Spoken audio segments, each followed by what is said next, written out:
চলো, রোজ বাড়িতে শাক রান্না তো হবেই। যতই মাছ মাংস হোক না কেন, শাকটা না হলে মনে হয় যেন কিছু একটা খালি খালি।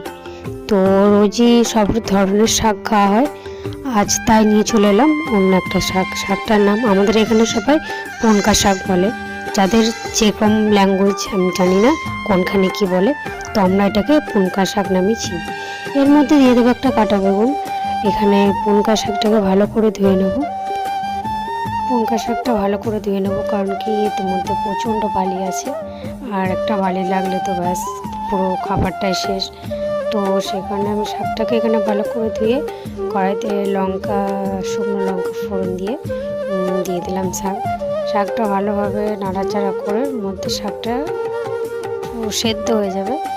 সেদ্ধ হয়ে জল ঝরে গেলেই আমি এখন ভাত খাবো শাক দিয়ে। তো দারুণ লাগলো শাক দিয়ে।